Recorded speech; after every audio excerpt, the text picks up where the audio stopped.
tell, then you see the road. I'm out to my soul into the size whenever the smoke clear out of my face and my picture perfect. Do it. All of that green together, the truth, yeah. Tell you the Hello and welcome back, fellow anime lovers, to Cypherfics.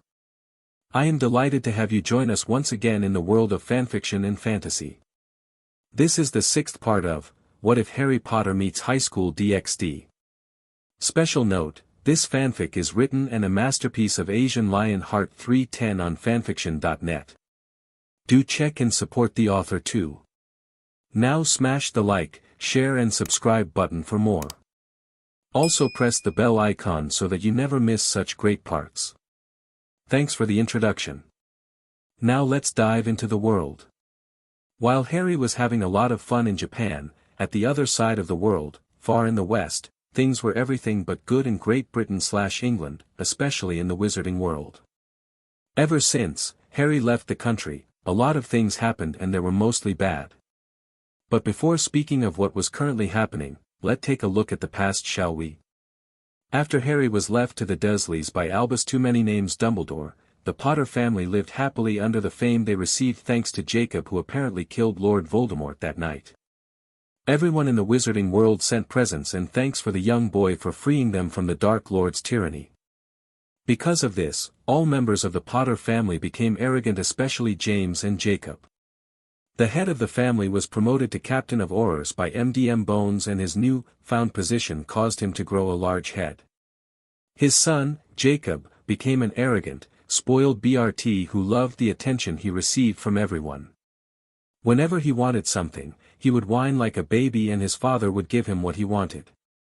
Lily Potter, the matriarch of the family, had tried to DSPLN him at first, but then, thanks to James and Albus, she stopped. Albus, being who he was, thought that Jacob deserved all the attention he could get and must live the life of a child, even spoiled. James was practically the one to satisfy Jacob's whims. He was ever the one to boost the boy's ego. As if it wasn't enough, Albus made sure that the young boy befriend people from a light family only. And which family did he choose for that? The answer, the Weasley. The Weasley were a pureblood family, but sadly, they weren't economically rich, even if Arthur Weasley, the head of the family, worked in the Ministry of Magic. Molly Weasley was a kind woman but loved to boss everyone around even when she was in someone else's house. The Weasley heads also had many children, 6 sons: Bill, Charlie, Percy, the twins Fred and George and Ron, and one only daughter, Ginny. Lily had greeted them politely the first time, but slowly she grew to dislike some of them, especially Molly and Ron. The first because of her bossy manner and the latter for his rude behavior. Lady Potter found Ginny Weasley to be adorable at first, especially when she proven to be shy around her son, but as the time went on, she had a strange feeling that something wasn't right with the youngest Weasley. Sadly, she couldn't do anything. Even if she was Lady Potter, most of the decisions were taken by her husband James or Albus whenever he was around. So even if she wanted to kick the Weasley out of her house, she couldn't, because either her husband or Dumbledore would step in. Aside of this, after Harry had been given up, the relationship between the Potters and some other people severed dramatically. Remus and Sirius were among those people. The werewolf had been outraged when he heard what they did to their eldest and had screamed at them for a moment before leaving Potter Manor in fury. Sirius had been the one who changed a lot. After that night, he had cut all ties with the Potters and had tried to look for his godson himself, but after a few months of research, he gave up. He had been heartbroken by the disappearance of Harry and blamed the Potters and Dumbledore for this. He left the Order of the Phoenix completely, ignoring Dumbledore's pleas to stay, before taking his rightful place as Lord Black. After he accepted the ring, Sirius re-accepted his cousin Andromeda Tonks back in the Black family while casting Narcissa Malfoy out. Narcissa Malfoy née Black was Andromeda's younger sister and had been married with Lucius Malfoy, a former Death Eater who hadn't been imprisoned after the war as he pleaded to be under the Cruciatus curse. Sirius never liked the guy and so decided to cast his cousin out, cutting all ties with her. Narcissa had confronted him later, ordering him to let her back in the family, but he refused sternly. Since then the two were even colder toward each other. He even casted out his latest cousin, Bellatrix Lestrange, who was in Azkaban for torturing the Longbottoms to insanity. Thankfully, the heir of the family, Neville, had been taken by his grandmother Augusta Longbottom. After taking care of this, Sirius Black publicly declared House Black to be grey, much to the shock of the wizarding world. After the Black family had always been considered dark and now it was grey. Neutral. Dumbledore hadn't been ravished of this decision, but when the old man tried to say what he had in mind, he was denied by the head of Black, who harshly reminded him of what he did that night. As the year went on, Jacob grew, and at age 11, he received his acceptance letter for Hogwarts. He was excited to go there even if he knew where he would end up, Gryffindor like all his family members before him. He had grown to dislike Sirius after the head of Black told the Daily Prophet what the Potters did that night, but the news were met with silence and acceptance. After all, it wasn't uncommon for a wizard family to abandon a squib. Lily had been hurt at the souvenir of her eldest boy and wanted nothing more than to find him so she could apologize to him, but so far, Dumbledore refused to tell anyone where he was. James had been furious at his old friend for this but couldn't do anything as Sirius was now the head of House Black. Back to Jacob, he of course became a Gryffindor and befriended some people like Hermione Granger, a Muggle-born, or Neville Longbottom. Ron, his best friend, also joined the House of the Lions but was quickly unappreciated because of his poor manner, while Jacob became an annoyance as he couldn't stop reminding everyone that he was the vanquisher of Voldemort. The next few years at Hogwarts had been almost calm and peaceful at first. In first year, Professor Quirrell, the Dada teacher and a good stutter, had been found dead in a corridor, and Jacob became the nemesis of the heir of House Malfoy, Draco. After the discovery of Quirrell's body, Dumbledore had prevented Aurors to investigate the school as he knew what happened. The old wizard always knew that Voldemort wasn't dead as he created Horcruxes. Speaking of the old wizard, he was shocked when he lost his precious wand and had looked around Hogwarts frantically. His staff simply told him to go get another wand, and he had refused at first, stating that this wand was unique. And it was Dumbledore knew of the Deathly Hallows and wanted to find them so he could become the MSTR of Death, but then his wand disappeared. Later, James Potter came to him stating that he lost his invisibility cloak. Dumbledore was even more shocked of this discovery but couldn't really reveal to the man what the object really was, as one of the Deathly Hallows. Even worse, the Philosopher's Stone also disappeared from the Flammels, who died a few weeks after he tried to convince them to give him the stone. He wanted to use the stone to lure Voldemort's spirit into the school so Jacob could face him, but it was futile. The old wizard was speechless and horrified. The three Hallows had disappeared in thin air, and for a moment he thought that there was a new MSTR of Death before brushing this idea aside. No one believed in this except for him. Second year had been terrible as Ginny was discovered with a strange diary in her possession.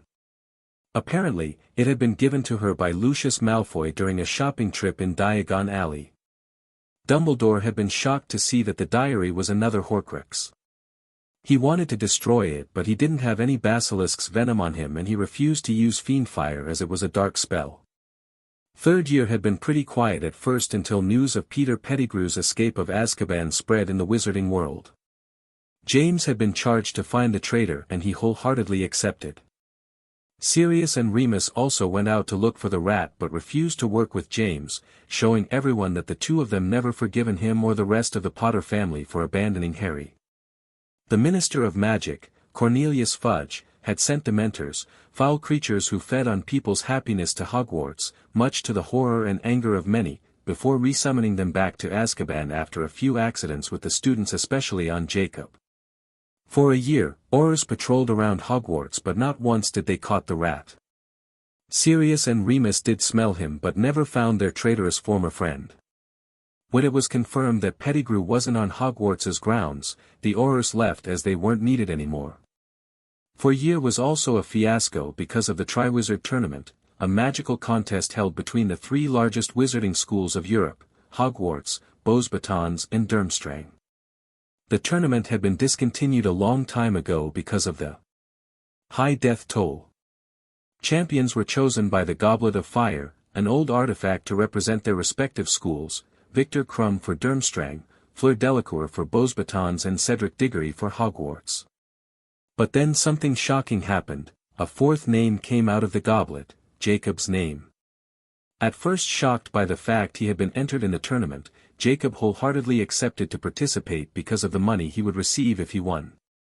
A lot of people in Hogwarts weren't surprised by this because they all knew that Jacob Potter was nothing more than an attention-seeking BRT. Of course there were still some people who stayed close to him as support, such as Ginny Weasley, Jacob's girlfriend, much to Lily's horror, Ron his best friend, and finally his father James Potter. Lily had been horrified by this and had tried to pull her baby out of the tournament, but apparently he couldn't, as it was an unbreakable magical contract, and if he dared to renounce, Jacob would lose his magic. James, instead of supporting her, had instead chosen to be with their son and decided to teach him some spells he could use in the tournament. The first task had been difficult for Jacob. Why? Because he had to fight against a dragon of all things to collect some golden egg. Wizards actually believed that those pathetic creatures were dragons. They were wyverns. Anyway, Jacob managed to get the golden egg from the nestling mother, a Hungarian horntail, which was considered as the most dangerous of all breeds, but nothing problem. In fact, his right leg was burned by the wyvern's fire, and Madame Pomfrey, the school's matron and healer, had a hard time healing his injury.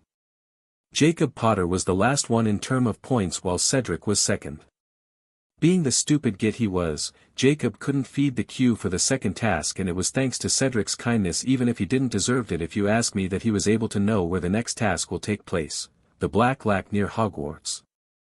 The second task took place in November, and they had to dove underwater to retrieve someone they loved, Hermione for Victor, Gabrielle for Fleur, Cho Chang for Cedric, and Ginny for Jacob. Thanks to his father, who some plant gillyweed from Snape supplies, Jacob was able to save his hostage. Fleur wasn't so lucky, being a quarter vila, a creature of fire. They were enemies with the creatures of water like the sirens. Jacob, who was shivering because of the cold lake, didn't want it to go back to save some creatures.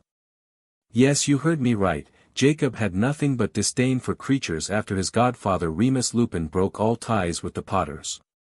Fleur's parents had been furious for the judges to have been so stupid as to put their youngest daughter in a cold lake while knowing she was quarter vila, and promised punishment when this whole farce was over. Dumbledore had been disappointed by Jacob for his refusal to go help someone in need. He had been the one to suggest putting the vila in the lake, as he wanted to see if Jacob would show everyone he was indeed a hero. It was the total contrary. Lily had also been angry with her youngest son and started to scowl him for his inaction and his insults on magical creatures when James stepped in to defend his son. Ever since that fateful night, James had become arrogant and acted like a true pureblood. He acted just like Lucius Malfoy. He even berated his wife for just disciplining their savior and perfect son. As the years went on, James and Lily's relationship was falling apart because of how the former was treating their youngest son. Sirius and Remus, who had both been there to watch the tournament, were disgusted by Jacob's attitude but were starting to feel sympathetic toward Lily, who was only trying to act like a normal mother, but their former James was too blinded by his prestige to see how wrong his son was. Then the months went by and the third task took place in a maze where in the center of it was the tournament cup. Cedric was the one to go first, then Victor, then Fleur, and finally Jacob. The latter never received a lot of points for his performances, much to James' rage. Jacob had been the one to reach the cup, but then he had to battle against Cedric to have it. For Jacob, victory was his and only his. Of course it ended up with the duo touching the cup, which sent them to some graveyards where they both end up petrified by Peter Pettigrew, alias the traitor. Jacob watched with shock as Cedric was killed in front of him by Peter and was horrified when the rat used his BLD to revive his MSTR, Lord Voldemort. A few moments after the Dark Lord was resuscitated, all his Death Eaters entered the area, bowing to him, and among them, Jacob recognized Lucius Malfoy, his nemesis as father. Voldemort then had ordered Jacob to face him in a duel to show everyone who was the strongest among the two, and Jacob managed to escape with a bleeding gash on his arm and Cedric's dead body in his arms. He used the cup to transport the both of them back to Hogwarts, where the people gathered there to congratulate the champion were horrified when they saw Cedric's pale body. Jacob had tried to told the Ministry of Magic that Voldemort was back, but Cornelius Fudge didn't believe him. James Potter then confronted the minister, furious that he dared to call him a liar, and Dumbledore stepped in with a compromise, using a pensive. Cornelius accepted and followed the old wizard along with Amelia Bones, James, Lily, Sirius, Remus and Jacob. The Diggories were heartbroken by the death of Cedric and wanted revenge on his murderer, who they believed was Jacob, but then Cornelius returned with a pale face before stating that Voldemort was indeed back.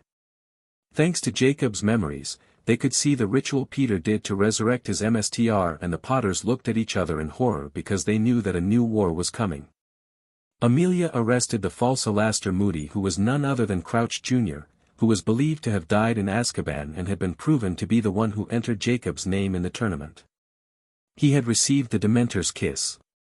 Thanks to the memory provided by Jacob, a lot of dark families were arrested and sent to Azkaban. Jacob, for his part, had been declared victor of the Triwizard Tournament because of his bravery against Voldemort and for bringing Cedric back. The following 2 years weren't good at all. First of all, the Death Eaters who had been arrested managed to escape Azkaban and killed every guards on the island before disappearing.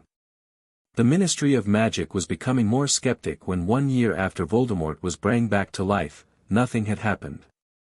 No attacks from Death Eaters. Because of this, people started to think that Jacob's memories were false and rumors of him being a liar spread like wildfire. Dumbledore called back the old members of the Order of the Phoenix to discuss Voldemort's lack of actions. James was sure that Voldemort was plotting something, and a lot of people were in agreement with him, even Lily. Because of the menace that was Voldemort, the two of them were now thinking of something else, that their relationship. The old wizard, because Sirius refused to let them use Grimmauld Place as their new headquarters, had no choice but to use Potter Manor as it was heavily protected under strong wards. The Order of Phoenix, the new one, was composed of Albus Dumbledore, James Potter, Lily Potter, Hestia Jones, Minerva McGonagall, Kingsley Shacklebolt, the Weasley family Les Percy, Ron and the twins, Mundungus Fletcher and Alastair Moody. Dumbledore had invited Nymphadora, don't call her that, Tonks, to be a member of the order, but she refused. When asked why, she responded that she didn't want to work with people who would willingly give up their child. At those words, Lily felt even more bad for what she did, while her husband shrugged indifferently. The 5th year of Jacob at Hogwarts was hard to say the least, as the students were having different opinions about him. Some believed that he was lying to get more attention, and given his usual behavior, it was easy to say many were in agreement with this statement, while a few people seemed to be constantly on guard. It was easy to guess that they believed him. As if it wasn't enough, the Ministry of Magic sent Dolores Umbridge to be the school's new dada teacher. Lily had protested loudly for this, and she had a strong dislike toward the pink-clothed mature woman who had a superiority complex and saw everything a part of pure-blooded wizard as inferior beings. However, she didn't stay long at Hogwarts, as a week after classes began, she got fired by Dumbledore after the Potters came to him about unjustified punishment given to their son. Dolores promised to the headmaster that it won't be the last time they would hear about he before leaving the Great Hall. Remus had been chosen to be the new dada teacher, but he refused because he didn't want it to be around a Potter anymore. His inner wolf was still not forgiving them for abandoning Harry. So it was James Potter who had been hired, and the students adored his lessons. Snape became more irritable than he already was, but he started to talk with Lily more as he noticed that she looked sadder and sadder. While he wasn't approving the fact she gave up her baby, she didn't deserve to be ignored by her family. It was during the end of 6th year / beginning 7th that problem grew for the wizarding world. Snape, who was a spy, had revealed to Dumbledore that Voldemort planned to invade the Department of Mysteries to take the prophecy. The old wizard instantly sent some members of the Order there to intercept the Dark Lord, who wasn't alone. He had some Death Eaters with him, and among them Bellatrix Lestrange and Lucius Malfoy. A terrible fight took place in the Department of Mysteries, James and Lily against Bellatrix and Rodolphus, Alastar against Rockwood, etc. But then everything stopped when Voldemort himself entered the game. James had tried to fight him, but he was intercepted by Rodolphus. Lily just had the time to send a Patronus to Dumbledore before she was attacked by Bellatrix. When Dumbledore arrived, he was followed by the Minister of Magic and some Aurors along with Amelia Bones. The newcomers were about to engage the present Death Eaters when Voldemort's laugh caught everyone's attention. He had the prophecy between his hands, and Dumbledore's eyes widened in horror at the realization that the Dark Lord might know what the power he knows not was. Lucius asked his MSTR what was amusing after a few moments of stunned silence. The Dark Lord couldn't stop laughing as he held the prophecy, but then he quickly regained his composure to look at everyone present. Dumbledore, you made a terrible mistake. Jacob Potter wasn't the one who defeated me 16 years ago. It was Harry Potter. Everyone froze in shock at those words. James, Lily, and Albus were paling at what they just heard and the fact that they abandoned their savior. James protested vividly, stating that it was a lie and that everyone knew that Jacob defeated him. Voldemort calmly told him that the prophecy he had in his hands could only be opened by those concerned by it. The Dark Lord then tossed the orb to Dumbledore before apparating away with an evil cackling, soon followed by his Death Eaters. The Aurors present were too stunned to do anything as they were shocked by the news. Even Cornelius and Amelia were speechless. Jacob, who they thought was the boy who lived, was actually not Voldemort's vanquisher. Albus, the Potters and those who were with them returned back to Potter Manor, where they delivered the news to the rest of the Order of the Phoenix. A lot of them had been shocked and horrified by this. Dumbledore, himself, was shocked by the news, and he wondered how could he have made such a terrible mistake. He was sure Jacob Potter was the chosen one. Albus, how could you have made such a mistake? Lily screamed at him with anger, but the old wizard was far too shocked by the news to care about the fact he was talked in such a manner, while James was holding his head between his hands as he realized that himself did a mistake. But Albus, how could Harry be the chosen one? He is a squib. James asked Dumbledore with a frown, and everyone turned their heads to stare at him. I don't know, the old wizard responded that he didn't know. For the first time in his life, Albus Dumbledore, the second coming after Merlin, didn't know what to do. He had everything planned since that night, and now all his plans were falling apart because of those news. A long silence followed that night. Present time. Where is he? He cannot have vanished. Lily screamed at Albus as the whole Order of the Phoenix was gathered again in Potter Manor. Months had passed since the wild fiasco at the Department of Mysteries, and things had turned terrible for the Potters. Cornelius Fudge had revealed to the Daily Prophet what happened that day, and the wizarding world was in an uproar. Apparently Voldemort was truly back, and the one they had seen as their savior for a decade was revealed to not be. It was apparently the Potter's other child. The squib who had vanquished Voldemort all those years ago. Jacob Potter had been shunned by the students of Hogwarts, and even Ron started to stay away from him. Hermione and Neville were also among the people who preferred to stay away from him. Ginny Weasley, Ron's younger sister, was maybe the only one to stay by his side. To say Jacob was furious about all of this was like saying the water was wet. For more than a decade, he had enjoyed the attention and fame he received from the entire wizarding world of Britain, and now, everyone saw him as an imposter. He was furious at Fudge for revealing this to the Daily Prophet, and was even more furious against his twin brother for stealing what he believed was his. But Jacob wasn't the only one who suffered from people's disdain and anger. His parents were also victims. The wizards and witches from all around Britain sent them angry mails and howlers calling them traitors or horrible parents. Sirius and Remus were the only ones happy with the news. Now everyone realized what the Potters, their former friends, did.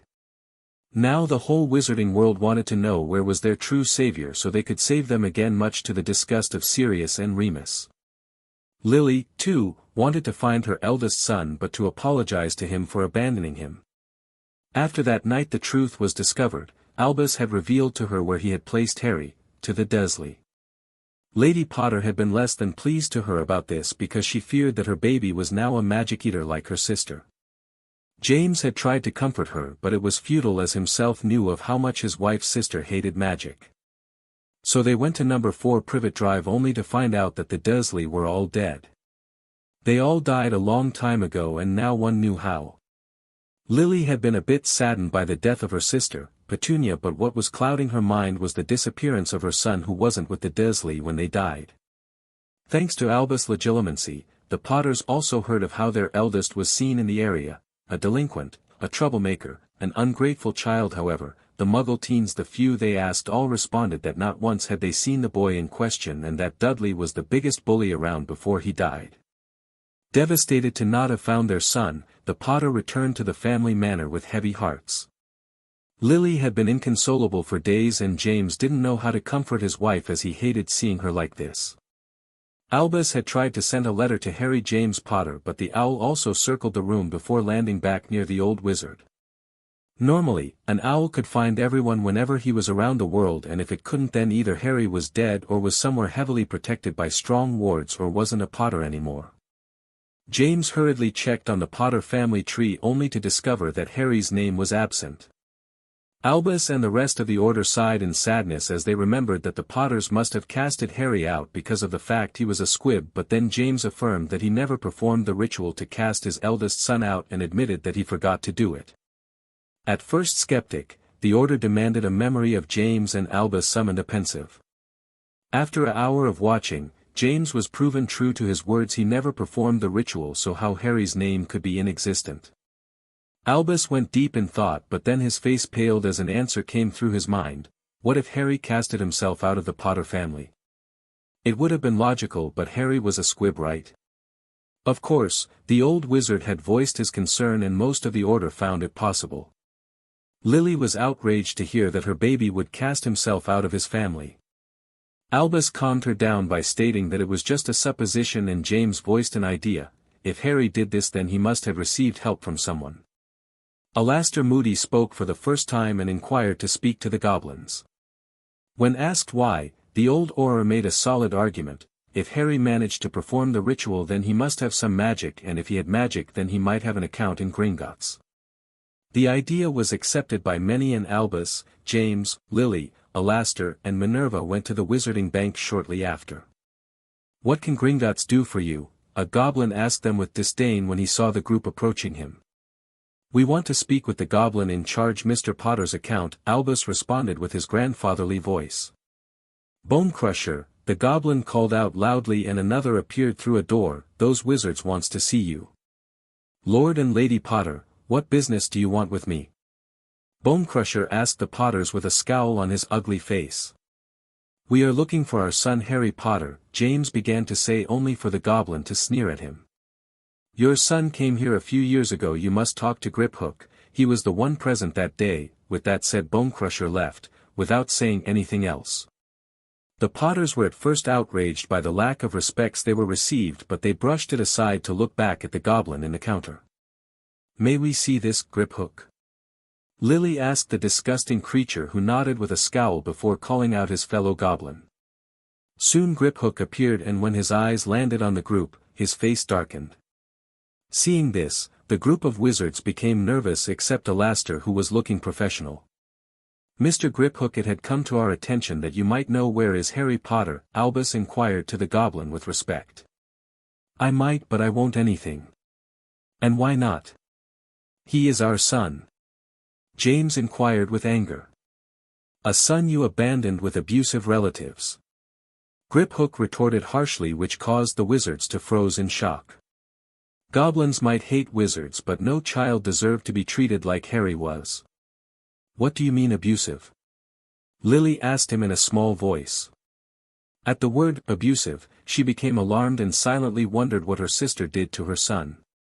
I remember that day when Harry came to Gringotts he was skinny, small for someone his age and looked malnourished, Griphook began to say and those details seemed to horrify the wizards before him, he asked me how to cast himself out of the Potter family. At those words, Lily started to cry and James instantly went to comfort his wife. Minerva was shocked by this as it was not every day that someone willingly cast himself out of its family. Albus was also taken aback by this, for him, family could never hurt each other having disagreement yes but not hurt each other. When Griphook mentioned Harry's last state he was internally happy because Harry sounded like someone who would do anything if someone helped him the perfect pawn. Once he performed the ritual, he asked me to transfer all his money to another country he didn't want it to stay in England and I can't blame him for that. Lily and James looked at each other with wide eyes as their hearts were filled with remorse. Dumbledore was also horrified but for different reason. If Harry indeed left the country then he must be found for the greater good. If the Wizarding Lord learned that their savior wasn't even in the country it would cause a panic. But then the old wizard froze at the word money and couldn't help but being a bit nervous. Mr. Griphook, if Harry casted himself out of the Potter family, how could he have money? Lily and James looked at the headmaster with wide eyes. It was a good question. The two parents turned their heads to the goblin, who seemed annoyed at being interrupted but responded regardless. He claimed his other inheritances, those who had never been claimed by either Lord or Lady Potter. Lily frowned at those words while James looked fearful. Minerva and Alastor seemed curious of what they were talking about and listened with curiosity. Albus, however, was turning more and more pale as he had a high suspicions of what was going on. Which inheritances? Lily asked Griphook with a confused frown. Harry took control of 6 houses, Ravenclaw, Emery's, and Lefay from you, Lady Potter, and Gryffindor and Peveril from Lord Potter, along with Slytherin by right of conquest, if my memory is still working. Lily's eyes widened in shock at those revelations. How is that possible? She was just a Muggle-born witch. She couldn't be descendant of Morgan Le Fay or Rowena Ravenclaw. James was just as shocked as his wife and deep down was cursing himself. He had forgotten about the Gryffindor and Peveril lordships. Minerva had frozen in shock and surprise at the news, while Alastor seemed indifferent, at least in appearance. Albus Dumbledore, for his part, was panicking. If Harry claimed the Peveril lordship, then it was no wonder the Deathly Hallows had disappeared. Inside, the old wizard was furious. The former Potter stole his destiny. He was supposed to be the MSTR of death, not him. But now he had another problem to take care of. Lily now knew of her heritage, and it won't take long for the redhead to figure the truth. How come I was never been told of this? Lily asked out loud to herself as she clenched her fists in anger. James glanced at his wife with a hint of sadness before looking back at the goblin. Mr. Griphook, can you please tell us where Harry is? Why should I? You never cared for the boy in the first place.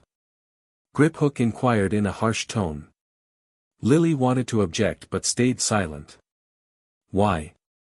Because if she did cared for her son, she wouldn't have left him. James also wanted to voice his disagreement but was unable to find something to answer. He was the one who wanted to get rid of Harry just because he was a squib. Mr. Griphook, please. Those people regrets what they did. Surely you can dash, Albus began to say before being interrupted by the goblin. I won't say anything. I have promised, under an oath, to not reveal Mr. Peveril's location, and even without it, I wouldn't say anything. With that said, Griphook left the room to who know where before someone could say more. Albus and the others left Gringotts in silence before returning to Potter Manor, where they gathered around a large table. Lily was silent the whole time as many things passed through her mind. Her eldest son Harry had been sent to the Dursley and had been abused, then he casted himself out of his BLD family, proving that he wasn't a squib like they believed, then he became lord of 6 houses unclaimed by her or her husband. Lily was still in shock that she was the heiress of Ravenclaw, Emery's, and Le Fay. She was so deep in thought that she ignored what was happening around her. James was angry at himself for being so stupid, while Albus was plotting of how to get Harry under his thumb. Minerva had left without saying anything, while Alastor left to who know where. However, everyone were in agreement over one thing: Harry must be found. Now that it was confirmed that he wasn't in England anymore, Albus, with the help of the Ministry of Magic, decided to send people out of England with the mission to bring Harry, and were even given the task to use strength if necessary. Of course, he didn't told Cornelius or Amelia the fact Harry had casted himself out of the Potter family, or the fact he was a young lord. Why? Because he didn't wanted them finding him before him. The old wizard had planned to find Harry, obliviate all the knowledge he surely got during his time away from Great Britain before changing them so he could act as how he was supposed to be, a malleable little puppet who would do everything he was told. When the news of the ministry and order looking for his godson reached Sirius's ears, the Lord Black was furious as he and Remus decided to look for Harry themselves to warn him of the danger he was in. But the question was still the same: where was he? The world was vast, so the missing former Potter could be anywhere. Voldemort, thanks to his spy, Dolores Umbridge, heard about the searching parties and sent some Death Eaters to do the same. Why? Because it would be delightful to kill the actual savior of the wizarding world right in front of everyone. But even the Dark Lord didn't know where to start first, as no one knew of Harry's current location.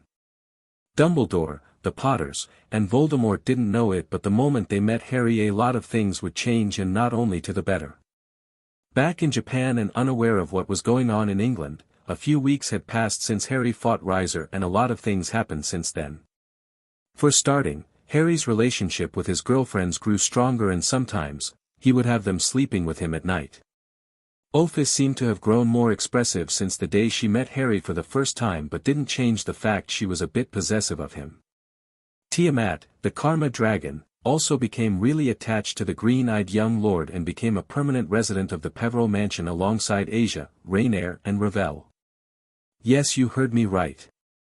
Ravel Phoenix, younger sister of Riser Phoenix the Frying Turkey, was now living with Harry. But why?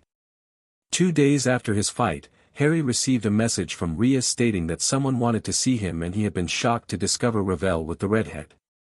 Apparently, the blonde girl had begged her mother, Lady Phoenix, to allow her to live with Harry so he could train her to become stronger.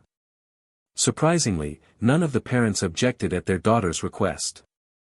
When asked how her brother Riser would react, Ravel shrugged while stating that she wasn't a member of his peerage anymore. She had been given to her mother, who later pulled the bishop evil piece out of her so she could be free. Harry had sighed deeply with annoyance while silently wondering why such things always happened to him. However, he accepted into his mansion, and Ravel had been amazed by the beauty of her new sensei's house. Asia had been happy to have a new resident in the domain, while Rainier looked indifferent. But that doesn't mean that she didn't welcome the Phoenix girl. Something else that happened was the constant visit of one of the four mouths, Seraphol Leviathan. Harry had been shocked by how she looked like Sona, except a little older and more childish, but he would be lying to himself if he said she wasn't an attractive girl. To his shock, Seraphol, the second she saw him, pulled him into a tight embrace. He had tried to politely ask her to release him, but she stubbornly refused. Of course, the young lord had begged Sona to help, but he received a dark grin in response from the Citrieris. As if it wasn't enough, Seraphol had bluntly asked him to be her boyfriend. While it was priceless to see the faces of both the Occult Research Club and the Student Council, Harry was mortified by the fact he will have to add another girl into his HRM. A part of Seraphol and Ravel, things had been pretty good so far. Rias and Sona literally devoured his books, trying their best to get as much knowledge as possible, while the relationship between Issei and Asia was growing. Of course, the brunette boy was still a perv, but he was trying to not show it too much. Even better, Kiba went into a strong relationship with Tsubaki. Harry had helped him in asking Sona's queen to be his girlfriend, and boy, it was a sight to see, especially the shocked faces of the student of Kuo Academy. He never laughed that much in all his life. As if it wasn't enough, Harry got along pretty well with Surzex, Rias's big brother and the current Lucifer. The two of them would talk for hours about different things, but it was mostly about the wizarding world. The redhead Lucifer was interested by its society, as there were nothing speaking about them, so having a real wizard before him was a gift to take advantage of. One day, when he was sure he could trust them with this, Harry told them about what his family did to him, and to say the Lucifer were furious was an understatement. Graphia was outraged that someone would dare to abandon a child, as in the underworld, it was difficult to conceive one. The Lucifers weren't the only ones, however. Seraphol, Ravel, and Rias's parents were just as shocked. Lady Venelana, Rias's mother, became even more friendly to him, and Seraphol, the current Leviathan, grew even more protective to him, much to his chagrin and much to everyone's amusement. Ravel had been shocked that parents could abandon one of their kids because an old man said they had, and started to act like what they would call in Japan a katsundra. Tiamat had also been told of Harry's history, and it took him hours to calm her down. The Karma Dragon had proven to have a strong love for those she cared, and the moment she heard that her mate had been abandoned by those who were supposed to raise him, she wanted to go all the way to England to kill them all. Harry had a hard time calming her down, but he succeeded when he promised her to give her more hugs, which she accepted. Of course, during those times of relative peace, Harry had a lot of NTM sessions with Rainier, Ophice, Tiamat and Akeno, but thankfully not once did he release his juices inside one of his girlfriend's WMBS. None of them wanted to have children yet. Seraphol had pouted for a long time when she heard this detail from Akeno but understood that she and him had to grow closer before things turned their way. However, that didn't stop her from having a bit of revenge. He. Seraphol. How many times did I told you to call me Leviathan? 87 now, can you please release me? Not before you call me Leviathan. Harry sighed deeply in annoyance. A few seconds ago, the green-eyed young lord was reading a nice book about philosophy when he received a surprise visit from the Mao Leviathan again, who, upon seeing him, pulled him into a tight hug with his face pressed between her melons. Seraphol, at first, didn't notice it, as she was too busy kissing him on the forehead and hugging him, but then she saw him trashing madly in her embrace and stepped back. Harry panted loudly to catch his breath with his face as red as a tomato. While he was happy to see the Mao, the young lord would never get used to how affectionate she was with him. Sure, his other girlfriends were affectionate with him too, but heck, none of them were as childish as Seraphol.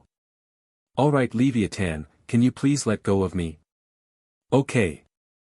Instantly she released her hold on him, much to his relief, as she had a strong grip before looking at him with a cute eye-closed smile as he glared at her. Now Seraphol, can you tell me why are you here this time? It became a habit for the Mao Leviathan to come in Peveril Mansion when she had a break, mostly because she wanted to be around Harry or to simply see her younger sister, Sona, but it was principally to see Harry. The first time she appeared in the mansion, the wards protecting it were powerful enough to push her out of the domain. Of course, Harry had to reorganize them so Seraphol could enter the mansion.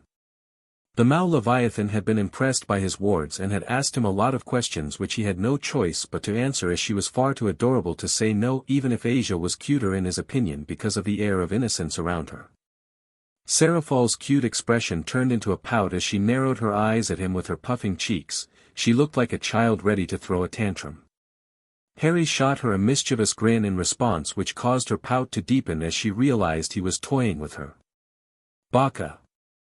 Stop teasing me. Seraphol inquired him with a pout, and Harry laughed in response before patting the top of her head. Alright, I will stop, but seriously, can you tell me why are you here? Oh. Are you secretly telling me you aren't glad to see little old me, Harry-chan? The Mao Leviathan asked him with a dangerous glint in her eyes.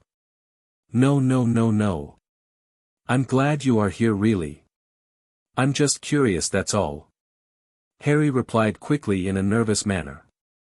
While he had enough power to stand against Great Red or Ophis, Harry understood a long time ago that it was always a bad idea to anger a woman. They could be really creative when angered. Seraphol, seeing the look on the young lord's face, giggled softly before hugging him again, but unlike the one she gave him earlier, it was kinder. Aw, I knew you loved me. Harry chuckled softly with amusement. Seraphol's childishness was part of her charm, and he would be lying to himself if he said it wasn't cute when she acted this way. Yeah, I love you too. Now can you please let me go and answer my question, Leviathan? The Mao Leviathan's face brightened at those words, and she instantly released him to answer. You are hereby invited to go with me to Kyoto. Harry raised an eyebrow at the appealing black-haired girl who was looking at him with an expectant look in her pink eyes. While I'm flattered you want me to go to Kyoto, I can't help but thinking that there is another reason for you to want me there. Of course there is. My friend Yasaka wants to see Death's nephew.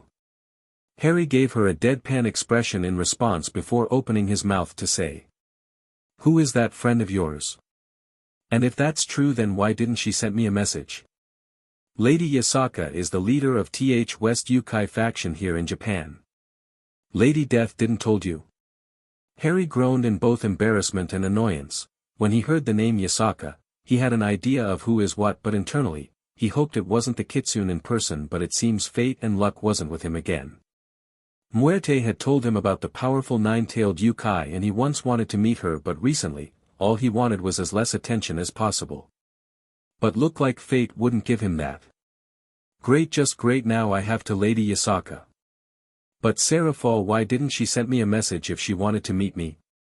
He barely had time to say the last words when Seraphol, who was harboring an innocent eye-closed smile, swiftly extended her right arm forward with a letter in her hand.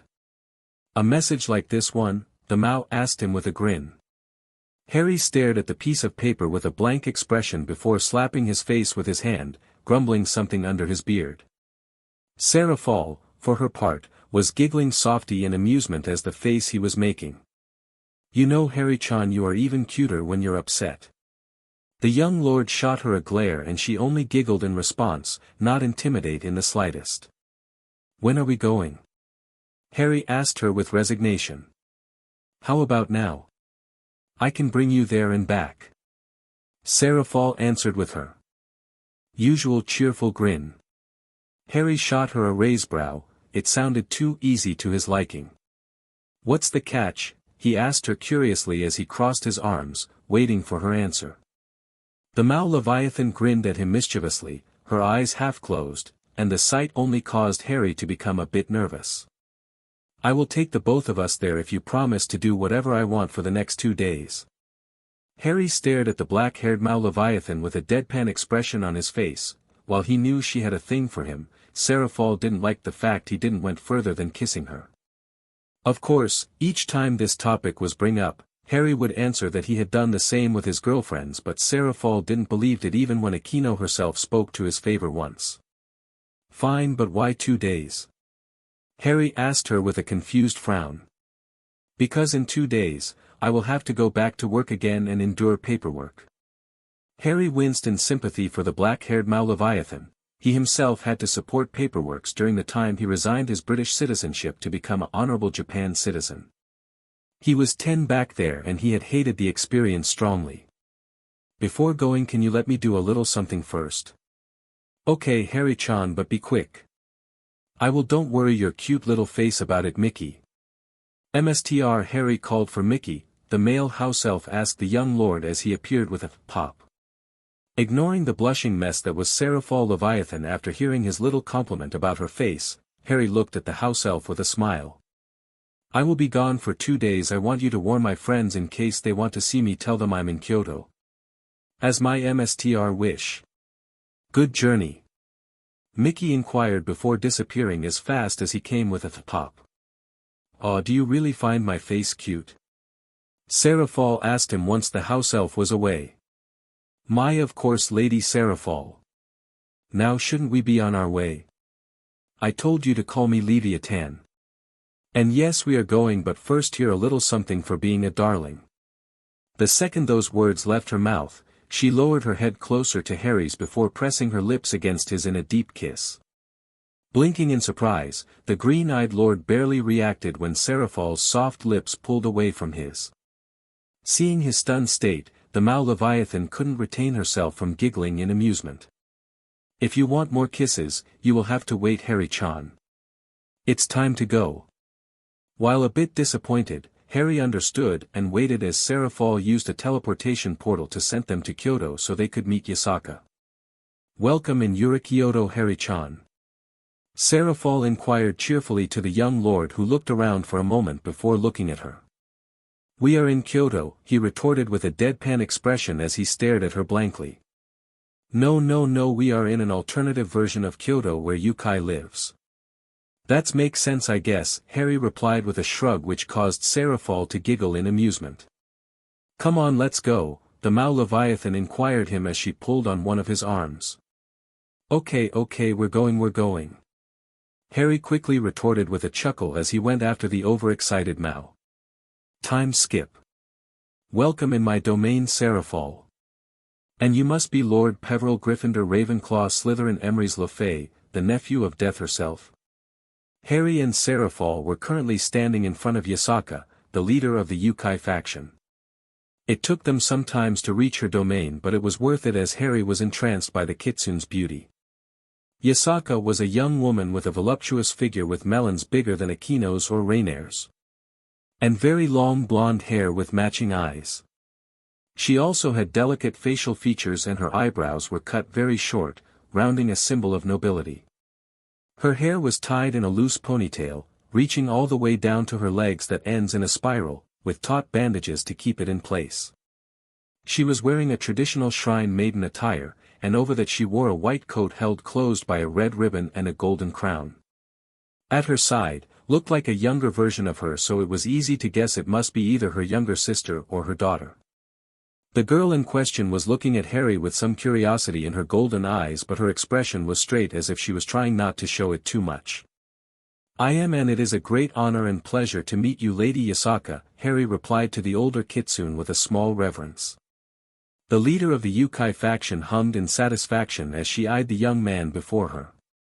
She had to admit he was good-looking just as Sarah Fall told her, and she could feel the power radiating from him even if he tried to hide it. She remembered that night a long time ago, when she felt a powerful force coming from Kuo and was surprised to find that its owner was the young lord in front of her. "The pleasure is mine, Lord Peveril," Yasaka replied to the young man with a soft smile. "Please, milady, can I humbly ask you to call me Harry?"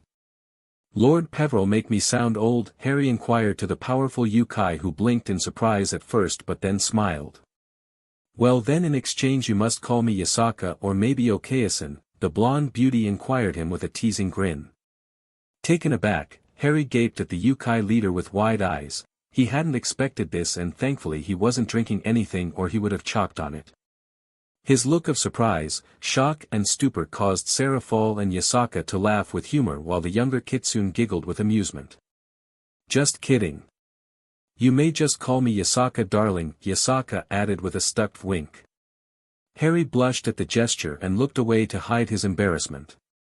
Silently he was cursing Sarah Fall for pulling him into this, as well as silently thanking her. After all, being a young man, he would be lying to himself if he said that he wasn't enjoying the blonde beauty that was Yasaka.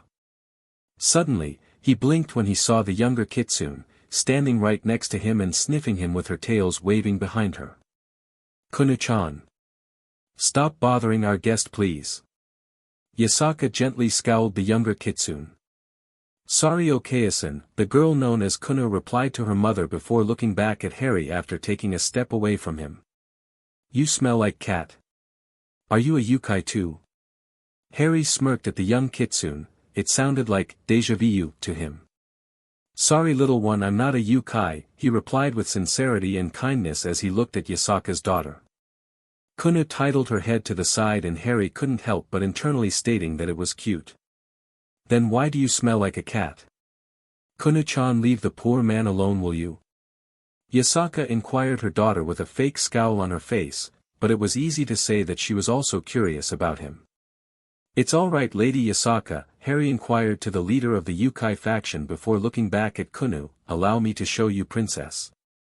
Kunu blushed at being called a princess, but then blinked when she saw a tail sprouting out of the young lord's back. It looked like a cat's one, but it had a tuft of fur at its extremity. "A lion's tail, interesting," Yasaka commented as she eyed the waving tail just like her daughter and Sarah Fall. "He can also become one too," the Mao Leviathan inquired with a grin which caused Harry to look at her with a glare. "Oh. Well then, Harry-kun, can you show us this form of yours?" Yasaka asked the young lord with a soft smile. Harry opened his mouth to object, but then saw Kunu giving him the puppy dog eyes. DMNIT. How could he say not to that? Sighing, the green-eyed young lord glared one more time at Sarah Fall, who was trying her best to look as innocent as possible before looking back at the kitsunes. "All right," he muttered to the two before closing his eyes, silently mumbling, "Here we go again." For a second nothing happened, but then, his body started to grow as fur enveloped his skin. His muscles bulged drastically as his hands and feet turned into clawed ones. His shirt and breath were ripped apart because of the change of size. His face turned into a much more feline one with sharp teeth and whiskers.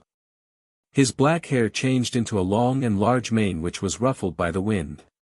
A few seconds later, in front of Yasaka, Kunu and Sarah Fall, where Harry previously stood, was now a 10 feet tall black werlion whose glowing green eyes were staring down at them in silence.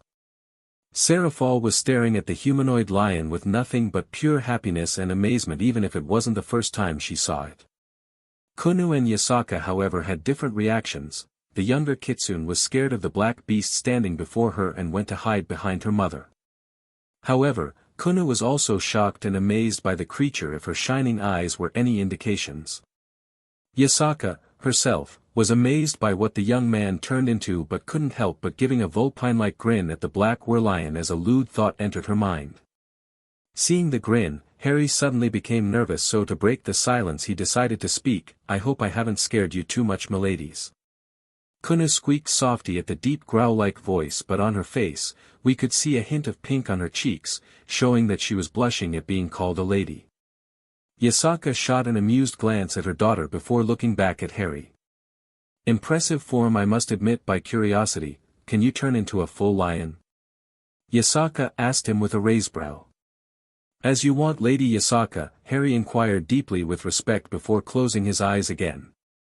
There, to everyone's view, his body started to grow again, shifting to become more pharaoh-like.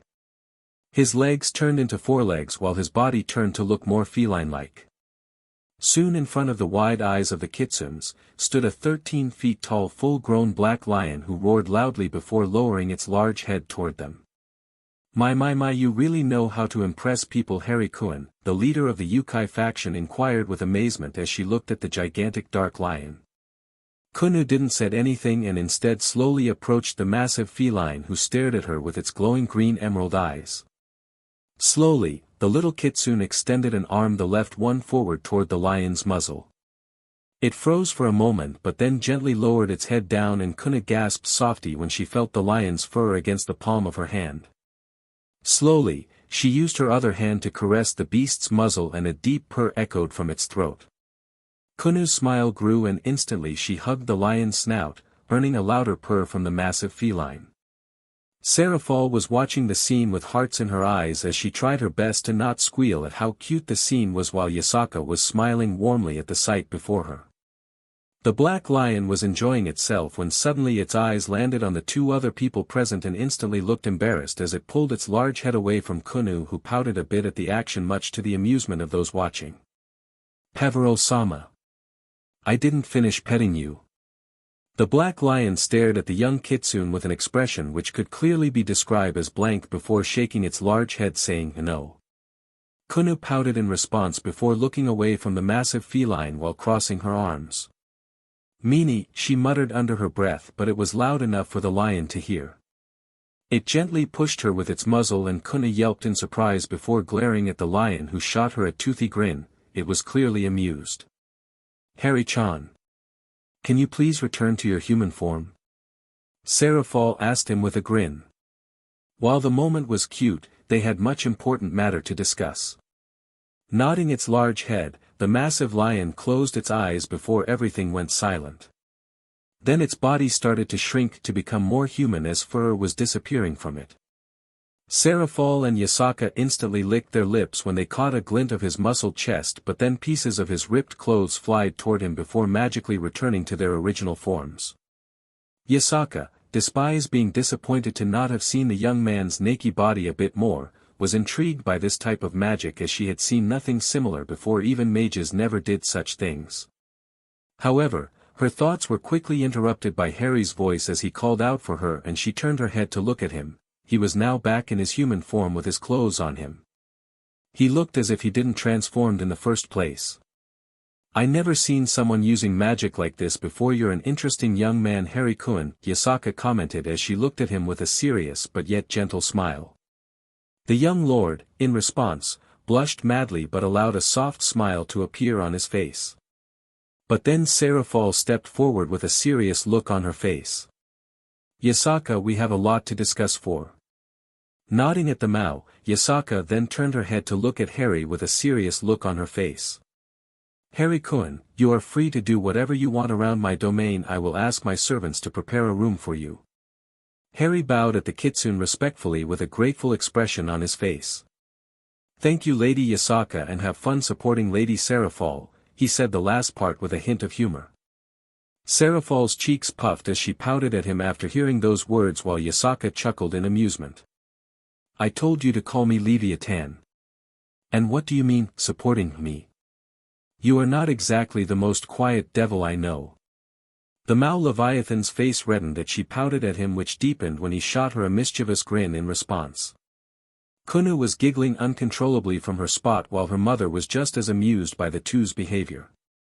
Then Harry patted the top of the Mao's head in an affectionate manner, and Seraphol stood there, glaring daggers at him with a pout on her face and red cheeks. I will get you back for this Harry-chan, the Leviathan mumbled between her teeth as she glared at him. Maybe not, only time will tell, was Harry's answer. Pouting again, Seraphol then glared toward the amused faces of Yasaka and Kunu before saying those words. Can we go now? Of course, see you later, Kunu-chan. You as well, Harry-kun, Yasaka inquired to the two before walking away to who know where, followed by Seraphol, who slightly turned her head to look at the green-eyed young lord before mouthing those words. I will take revenge on you. Harry smirked at the retreating form of Seraphol before looking down at Kunu, who was looking up at him expectantly. Yes, Kunu-chan. Can you play with me? Sure, what do you want to dash? Tag your hit, she cried out as she touched his arm before running away as fast as she could. Hey, get back here. Harry yelled back before running after the young kitsune, who laughed harder as she saw him going after her. Time skip. The moon was starting to rise in the sky when Harry entered the room Yasaka gave him. It had been fun to play with Kunu, but man, she was sure energetic. Where did she got so much anyway? Even Kaneko, his favorite Otoko, wasn't like this, and the Nekashu ate a lot of sweets every day. Later, Yasaka and Seraphol returned from their meetings before they all went to eat dinner. Harry, thanks to his time in Japan, grew accustomed to life here and even liked the food. Sure, he still liked the meals the house elves cooked, but Japanese cooking was also delicious. He particularly liked salmon sushis. Yasaka had asked him some questions out of curiosity and Harry answered as sincere as he could. During his tale, Yasaka had been furious to hear what his own parents and relatives did to him. Being a mother herself, she would never think of treating her little Kunu that way even when she misbehaved. The leader of the Yukai faction promised Harry to help him whenever she wanted, and the green-eyed young lord thanked her for her support. He was touched by how much she seemed to care for him despite having recently met him. Kunu, who also took a liking to him, was also angry at his family for what they did to him and wanted to go beat them but chose to hug Harry instead. Seraphol, despite having heard the story already, was still angered and disgusted that Harry's parents left him under the words of an old man. Most powerful wizard of Not. To change the subject, Yasaka asked him about his magic and listened with interest as he described him the wizarding world. When he finished, the leader of the Yukai faction was mesmerized by this new branch of magic but was disgusted by how backwards the wizards were. Really, who in their right minds would shut themselves out of the outside world and stayed in the 17th century? After that, Yasaka thought it was time to go to sleep as Kunu and Harry looked exhausted, especially the latter. The green-eyed young lord was still shocked by how enduring Kunu was. Maybe it was due to her being part fox. Lions, like all cats, weren't built to run for long like canines were after all. Now, Harry wanted nothing more than to climb on the bed and rest for the entire night. But it seemed that fate had other plans for him. Indeed, as he started to relax on the bed, looking at the ceiling, he suddenly heard coming footsteps and slightly got up to see Yasaka and Seraphol. He was about to say something when he noticed the glint in their eyes, a glint he saw a lot of times before, lust. Can I help you, miladies? He asked them, nervousness as the two of them approached the bed. You can, Harry-chan. Do you remember our deal earlier? Seraphol asked him as the two young women climbed on the bed. Harry stared at her blankly for a moment, but then he remembered what she was talking about. The Leviathan had made him promise that he would do whatever she wanted for 2 days if she transported the two of them to Kyoto. Being a man of honor, Harry knew he had to respect his promise even if he was internally regretting making it in the first place. I do, so what do you want? Harry asked her back, even if deep down, he had a good idea of what she wanted. The two women smirked at him before removing their clothes, exposing their naked bodies to the green-eyed young lord, who couldn't help but staring at them. How could he not? They were simply appealing. He was so deep in trance that he didn't notice the two winking at each other until Seraphol's voice broke his state. I want you to connect with us, Harry-chan, the Leviathan inquired him with a purr-like voice as she went to stood at his left side while Yasaka took his right. What but Harry tried to answer but found himself unable to as his eyes were locked on their bodies. Then a finger on his lip stopped him from speaking and looked to his right to see it was Yasaka who had just silenced him. The leader of the Yukai faction had a soft smile on her face as her golden eyes were locked on his emerald ones. I know we just met Harry-kun, but it had been a long time since I had fun with a man since the passing of Kunu's father, Yasaka began to say before a vulpine-like grin grew on her pretty face, and I don't think you're the type of men to refuse helping a woman in need, right? Harry sighed deeply before looking at the powerful kitsune. Right. Yasaka's face brightened a bit as those words left his lips, and then she glanced at Seraphol, who nodded at her before backing away from Harry. The green-eyed young lord didn't have the time to react when Yasaka's lips crashed against his. At first taken aback by the sudden action, Harry slowly returned the gesture, and Yasaka's smile secretly grew a bit before kissing him deeper. Seraphol, seeing he too busy with each other, slowly went near Harry's pants before slowly pulling them out, revealing his manhood. The Mao Leviathan gasped softly before licking her lips at the sight of his 6 inches tall pages. Seraphol glanced at the kissing duo with a grin before gently grabbing the throbbing PP between her fingers, causing a shiver to go through Harry's body, who couldn't react because of Yasaka. "You are so big, Harry-chan, I can wait to feel it inside me," Seraphol softly commented to herself as she stoked the massive PP.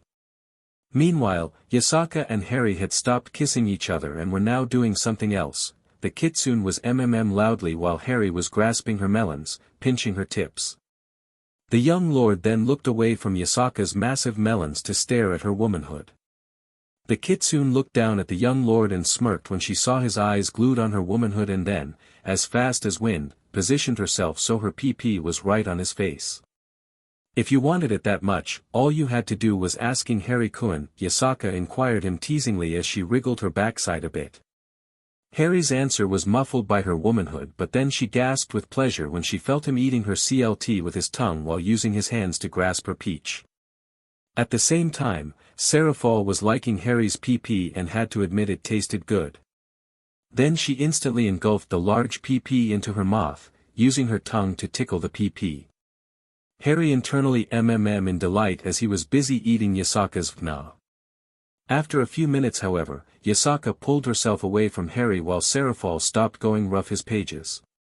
He was a bit disappointed that it was over, but when he stood on his haunches, his eyes widened at the sight. Yasaka and Seraphol had their faces near his 6 inches tall PP. He didn't have time to ask them what they planned when they both started to lick his. Shivers traveled through his body as each licks they were giving his manhood. "Don't stop," Harry managed to say between 2 and the two girls grinned at him before eating his PP harder. Suddenly, Seraphol launched at him and her lips crashed against his while Yasaka stopped liking his PP to put it between her large melons before using them to slide his pages. Harry was overwhelmed by lust and he kissed Seraphol rougher, earning a mumbled from the Mao Leviathan. Yasaka was having fun liking the tip of Harry's PP while stroking his with her massive melons, but she wanted more. Eyeing Harry and Seraphol, an idea came into her mind: maybe they wouldn't mind a THRSM. Liking her lips, Yasaka pulled herself away from Harry's delicious PP to approach the two. As quick as wind, Yasaka grabbed Seraphol's shoulders, turned her around before slamming her lips against the mouse. At first shocked, Seraphol slowly melted into the kiss and used her arms to pull the kitsune closer. They were all too corny to care who. They were kissing anyway. Then Yasaka pulled herself away from Seraphol to sit on the bed before spreading her legs to expose her womanhood in all its glory. Seraphol licked her lips before lowering her head near Yasaka's wet vna before lapping its surface. The kitsune instantly with please as the Mao liked her CLT and pouted silently when Seraphol stopped to say to Harry, "PND me Harry-chan. It's an order." "As my lady wish," the green-eyed young lord replied back lustily as he got closer. He would have done it anyway as her current position made him hornier than he already was. He positioned himself behind Seraphol before thrusting his enormous PP into her. The Mao Leviathan squealed at the sudden action but then went back to lick Yasaka's wet vna. "Oh, it feels so good," Yasaka commented as she used a hand to push Seraphol's face rougher against her vna. "Lady Seraphol, you are so tight," Harry commented as he pended inside the Mao's womanhood. "Keep pending inside me Harry-chan." And I told you to call me Leviathan. Right, Harry mumbled with a playful roll of his eyes.